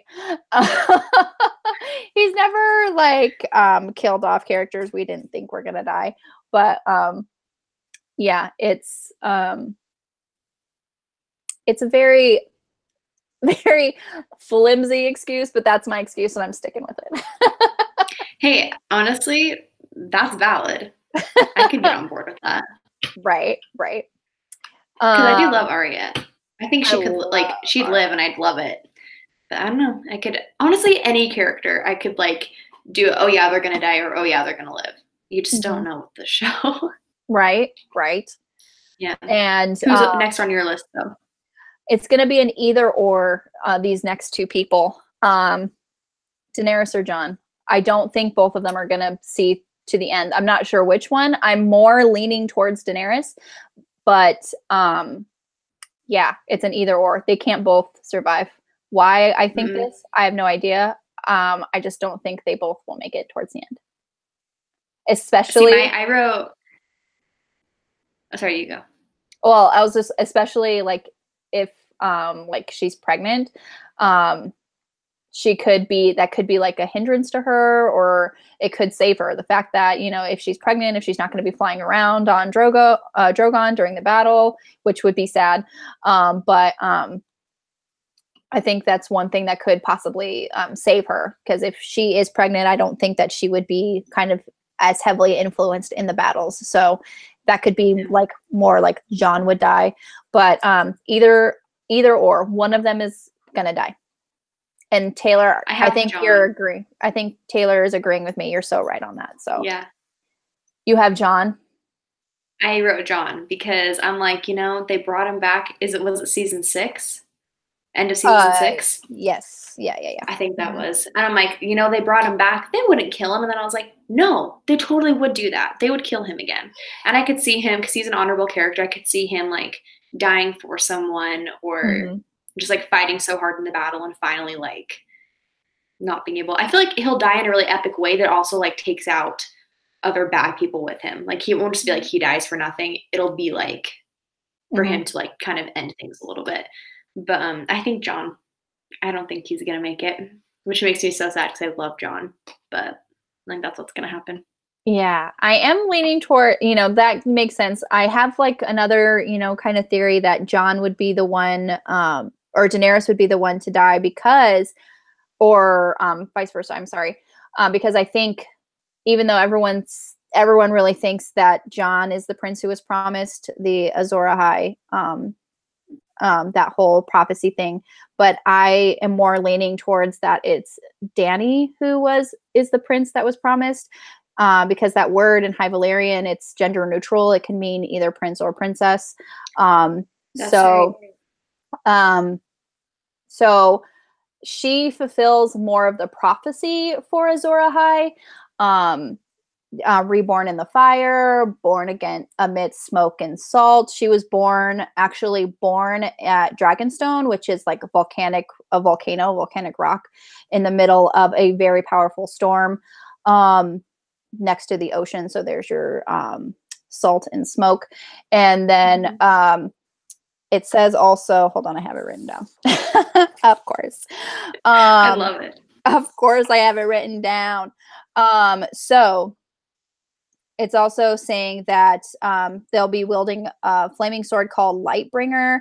And it says, when the red star bleeds and the darkness gathers, Azor Ahai shall be born again amidst smoke and salt to wake dragons out of stone. We also know that Daenerys took her petrified dragon eggs into Khal Drogo's funeral pyre and came out of the fire unburnt, alive, and she had 3 dragons with her. So she's already fulfilled that part of the prophecy. And also there is this part about the prince that was promised, or the Azor Ahai prophecy. It's the Lightbringer part that, you know, they'll wield a sword that's called Lightbringer, and that's how they will defeat the darkness. A lot of people think that it's Jon Snow because he has his Valyrian steel sword. That's going to be the Lightbringer. In the books, you learn a lot about Azor Ahai, that he lived thousands of years ago, that this that's happening has already happened, and it's just happening again. So there was the long night, and Azor Ahai was a prophesied savior. He came up. He actually, how he made Lightbringer is that he killed the person that he loved, and he sacrificed them to actually make Lightbringer to destroy the darkness. And so people are saying like that's going to happen again. All of this is just happening again. You know, the long night is coming, the Night King is coming, and so the savior Azor Ahai needs to come up. So how they're going to make Lightbringer is that you'd have to kill the one you loved, and if Jon and Dany love each other, someone's gonna kill somebody. Someone's I watched that theory the other day. And it is kind of a little like a far-fetched. I don't know. Weirder things have happened, but that's why I think either or Jon or Dany will die. And I don't want it to happen. Totally see that. I want them to live happily ever after, even though it's weird. I want it to happen. But who's your next step? Yeah, it's gonna be. This is like a ship and also a death that I don't want to happen, and it's Grey Worm and Missandei. I love them so much. They're my favorite, but I think Grey Worm is gonna die. I think Grey Worm's gonna die too. Oh my gosh, it's gonna break me. Oh god. I know. I'm gonna cry during that one. He deserves nothing but happiness. He's just this precious, too precious for this world. He needs. I mean, I want him to have every happiness because he's already had such a crap life. And I honestly, I think you're right. I think Grey Worm's gonna die. And then Taylor is like, yes, love them. And I just want them to be happy. I know. I love them so much. Oh. Yeah. That's going to hurt. That's going to hurt a lot. Yeah. Yep. But I think you're right. I have one that I wrote that like someone who can't die, and that's Podrick. If he dies, I'm going to lose it. I love him. I love Podrick so much. He's such an underrated character. I love him. Oh my gosh, he better not die. But if he were to die, he'd probably die protecting Tyrion because he loves Tyrion so much too. Yeah, I could see that. I would. Oh man, I'd like ugly cry if that happened. Oh yeah. I love Podrick so much. Oh man, I didn't even think about that. Podrick. I was like, he can't die. Like out of the characters that are not. Yeah. If Sir Davos, no, I will lose my mind if he dies. Oh my gosh. Either him or Davos. Yeah, that's what Taylor's saying. Oh God, yeah. No, I read that and I was like, yeah, if he dies, I'm gonna like freaking lose it. Yeah. Oh my God. Oh my God, I forgot. All these people I didn't even think about. Oh my God, Podrick, Davos. And they probably will because, they like to, mess with us. Oh, it's terrible. Yeah. Terrible. We obviously we know I've said that Cersei was going to die, so obviously I think Cersei. Melisandre's going to die. Varys is going to die. We've already talked about Grey Worm. Also, due to like the Mountain and the Hound, the Clegane Bowl that we were talking about is going down. One of them, possibly both of them, are going to die. Also another. I did put the Mountain on my list. Yeah. Another one that I'm thinking is Jorah Mormont. I put that on my list too. He will probably die defending Daenerys. And honestly, I won't feel that bad about it. Me neither. I really like him, but he's also just kind of a character that like, he could, even though you like him, he could die, which is terrible. Because I really do like him, but. Honestly, I never forgave him for betraying Dany. Even though like she did, like she welcomed him back, after, he proved himself and he got, the dragon sickness or the stone men sickness, and he got cured for that. That was pretty epic. That was pretty cool. But yeah, but he's just really, he just stares longingly at her like so much. And it's like, oh my God, angst. Yeah. So much angst. But it's like, okay, dude, like quit it. You're being creepy. Yeah. yeah, for sure. Mm. And obviously I want the Night King to die. I want it to happen. Yeah. But this show is just sick and twisted enough that, you know, the final scene is going to roll and it's going to be the Night King on the Iron Throne, then the credits will roll. And that's just honestly that it is. I could see that happening. It's very possible. Yeah. Yeah. Honestly, I'd be like kind of bummed, but also like, good for these guys, man. They freaking went there. Like, yeah, I don't know. for sure. Honestly, it's like, it's just crazy. That, I mean, we've seen weirder things on this show, honestly, for that to happen. Yeah. Taylor's those were all the people. Sure. For sure. I think those were all the people that I had. Yeah. That I thought were going to die. My dogs are barking. What is this big old truck driving? I'm like in my office, so there's a window to the front of my house, and I'm just like just watching. But yeah, those are all the people. I mean, obviously probably more are going to die that we just haven't thought of. And honestly, what better happen is Brienne and Tormund are going to be together and have the giant babies that he wants. So that's just yes. that better happen. I'm telling you right now. They better have fiery red hair. Yes. Yes. Yeah. And be giant like her, because that's what he wants. Yes. Oh, that does need to happen. Yes. Yep. And also I have another person. Even though I kind of don't want this to happen, but I can see it happening. Sansa. I can see Sansa dying. I could kind of see that too. Which would make me kind of sad, because I feel like she deserves to like finally live like a happier life, because she's just had such a shitty one so far. At least like a good portion of her life. So I don't know. With that, have you heard of like, I don't know, people shipping her and Theon together? Theon Greyjoy? Yeah. I have like not. It's a thing. Yeah, people like ship them together. I'm like, Theon could die. I don't know. And I probably wouldn't care too much. I wouldn't care. I think everything that happened to him was like awful, but I also hated him before. Like, he was an awful person. So I kind of like don't care so much that he got like, I mean, anybody being tortured like that is awful, but like, and he helped Sansa escape eventually. So like, he's got that going for him, but like, I don't know. I just think I'm like, Sansa's too good for him, and I don't like that. So honestly. Also like, yeah, anyway. No, go ahead. It was kind of dumb. I was just going to say, I mean, Missandei and Grey Worm, they figured that out, but I don't know if, I don't know if Theon could do it. No, he's maybe. Yeah, but I mean, Sansa, she's had such like a traumatic, like, kind of past with like sexual stuff that maybe like him being like that would be better, but I just couldn't see them being together in a relationship. So I don't know. Yeah. Me neither. There is a huge fan base that ships Sansa and Tyrion. Yeah. No. Oh yeah. And I am one of those people. What? Yeah. Nicole. Oh yeah. No.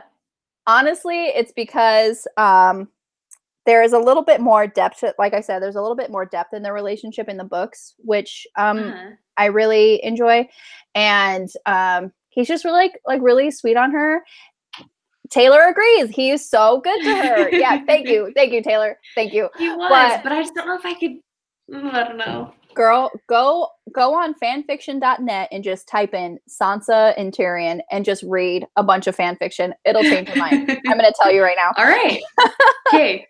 That's what changed my mind. I'm just like, oh, I see it. That also fanfiction is also the reason why I'm a Draco and Hermione shipper, but that's a whole nother discussion that we could talk about. But yeah, Tyrion and Sansa, which is also why I cannot wait for their reunion. Oh my gosh, Kate, I'm gonna be watching that reunion with like a new set of eyes because of that. Put my You're like, my let's see. spyglass. Like, let's see. Facial expressions. How close do they stand to each other? You know, Oh my all that stuff. gosh. You're like, Yeah. make out? Like, yeah. Oh, yeah, for sure. For sure. It probably, honestly, it just happens in my weird mind. It probably won't happen on the show. But absolutely, I would love for them. I would love for them to be together because I just think that she's like, for her being married to Ramsay and how awful that marriage was, I think that just makes her realize just how great Tyrion was for her and to her. Like when she was in King's Landing, he was literally the only one who was nice to her and treated her with respect and kept her safe.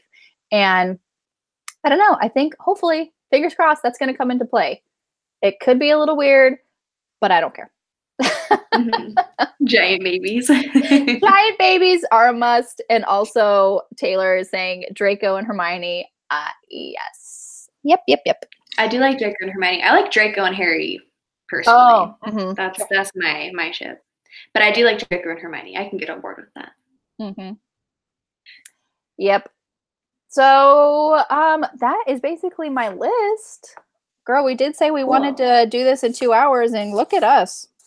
I know, we're like right on time. Right. I did have one more like little thing I want to, maybe it's not a little thing. The whole Bran being like the three-eyed raven. Oh, yeah. And being like Bran the Builder and actually being the Night King, like him going back and like influencing and making the Mad King go mad, saying burn them all that thing. Like we can't explain all of it right now because it's, you know, we're finishing it up and it's a whole huge thing, but just go watch theory videos on YouTube if anybody like wants to like look that up because it's really fun. It's super interesting. Oh yeah, absolutely. But I'd like to see that come into play. I totally agree with you because we've already seen that happen. We've already seen him look at, you know, things that happened in the past and influence like with Hodor and how he was a normal. I cried so much. Oh, I freaking cried. Yeah. How he was watching, you know, he wasn't being careful and he watched, you know, this happen and he was, you know, obviously they needed to get out of there and he like went into Hodor's mind and that, you know, hold the door. Are you freaking kidding me? Oh my gosh. I know that's not in the books, but the way they did that for the TV show, I was like, that's brilliant. And I'm ugly crying. Every single time that episode comes on, I just cry. And it's just the fact that he is there like witnessing, but he can influence because obviously there's a connection. He is in the present time and he is almost, I think of it as like astral projection, but like and he just puts his consciousness into these, you know, into these memories and things that he's seeing as the three-eyed raven. And so there's a link there. Hodor as a boy heard the things that were happening in the present time. So that's how he kind of went crazy. And like they said, like they don't know what happened. He just fell down, had a seizure and when he woke up, all he could say was Hodor. And so it's like, we've already seen that happen as a fact. And so for for Bran to go back and look at, you know, what happened with the Mad King and he actually be responsible for him being mad, it's not far-fetched at all because we've already seen it happen. Exactly. Well, the whole thing is he's just trying to like stop. He's doing everything he can as the three-eyed raven to try to stop this war from happening and to even stop the White Walkers from happening. So for him to go back and have the Mad King start, you know, stockpiling, is it wildfire? Yeah. Whatever that stuff is, just because they can be killed with fire. And for him to say burn them all over and over again and make him go crazy. It's like there's little things that are kind of connected, but yeah, that's absolutely true. It you know, it's not far-fetched at all for that to happen. I really, really hope we see that happen like towards the beginning of the season. So there's more time for that to kind of like play out a little bit and we get more time with that whole theory maybe, but absolutely. I totally agree with that. I totally agree. That could so happen. I didn't even think about that, but you are so right. I've watched so many videos on it and that's like, that's one of my like main things. It's like, that has to happen during this season for me to be satisfied. Because But that was my last thing, though. Because honestly, like the fact that, yes, he is the three-eyed raven, but he did not learn everything that he needed to learn with the original one before he died. And honestly, it's because he messed up on that one too. And and the Night King found out where they were hiding. And so that was his fault too. So it's like, way to mess up, Bran. Jeez.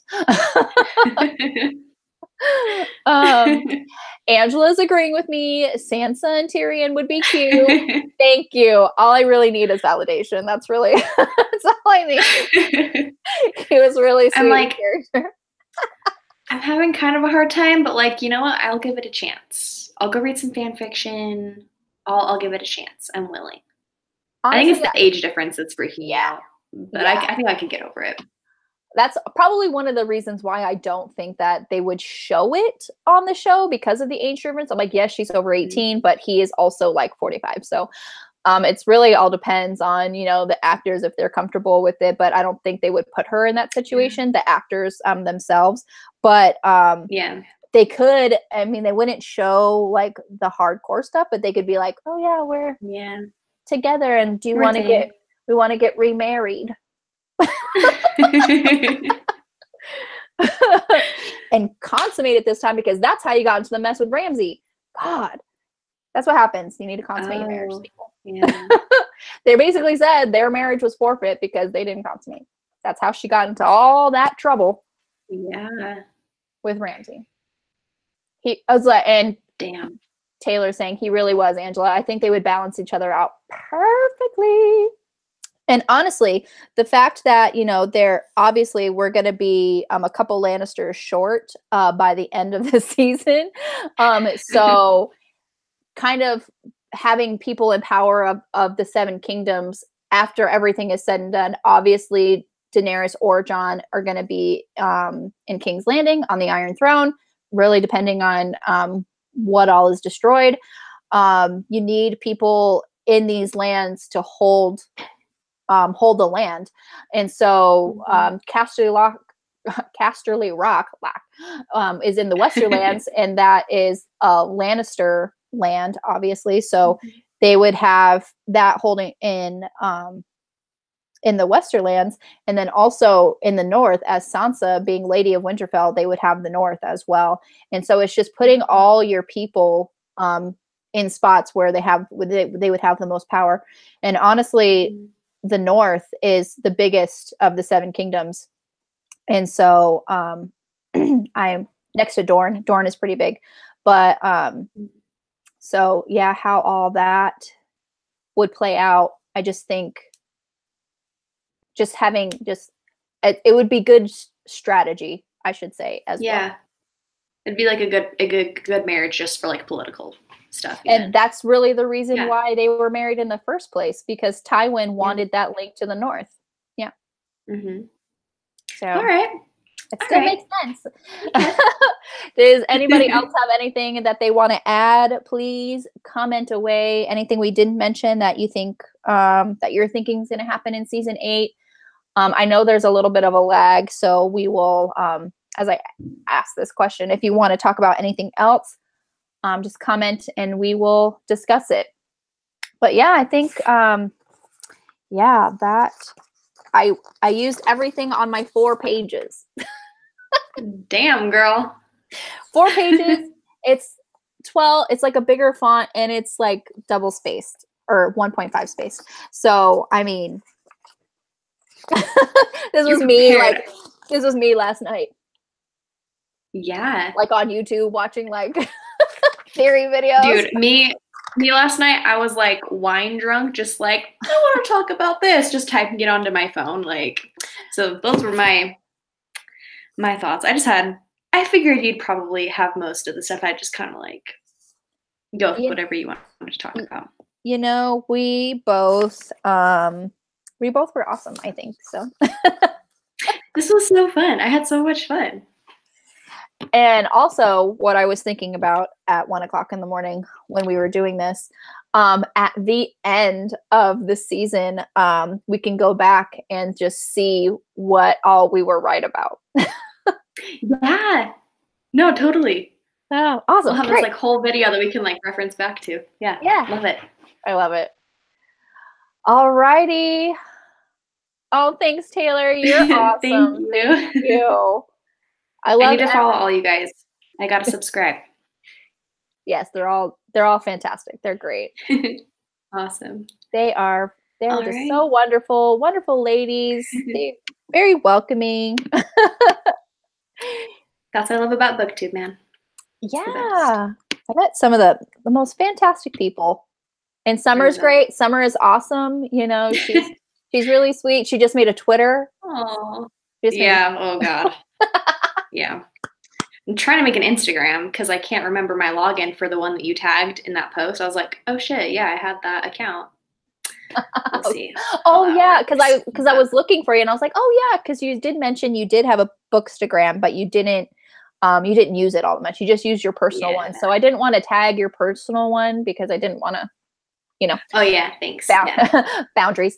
So I just sent you the stuff on your personal. So yeah. Oh, they're talking about Tyrion and Sansa still. See, woo! They complement each other's personalities really well. Okay, I'm gonna have to like maybe watch the season again with like new eyes and just like, or at least that season. Or just go and read some fan fiction. All right, I'm gonna have to do that. Alrighty. So thank you everybody so much for coming and talking and gushing about Game of Thrones. We're obviously very excited about the new season. And this just became a thing that we're going to do like a reaction after the season just to see how many of our theories were correct. So that's going to be in the books too. So that's awesome. And if there's nothing else that we want to talk about, if there is, coming away, type. If not, we're probably going to say goodbye. If no one else has anything to say.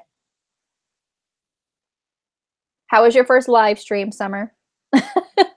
Great. I feel a lot better. Like I feel like this went good. Thank you for being so like good to work with me. This is awesome. Oh, no problem. I just, like I said, I remember my first live stream and Angela and I were, trying to make it work and we were just there for each other, we were, it's good when you have the person that you can just, you're not alone doing it. Either like you're not alone, shows you the ropes and, just, when things happen, because obviously technical things can happen. We're working with technology, just kind of roll with the punches. And like, this is live, we can't edit the dogs barking, and we can't edit that out. So whatever you get this is the most real, this is it. Really though. Yeah. I feel like it went good though. I had like a lot of fun. It was awesome. Great. Awesome. All righty. All right, everyone. So we're probably going to say goodbye. Thank you again so much for joining us. We really appreciate you guys. And we'll talk to you later. Cool. Thanks so much, guys. Thanks, Nicole. You're welcome. Bye. Bye.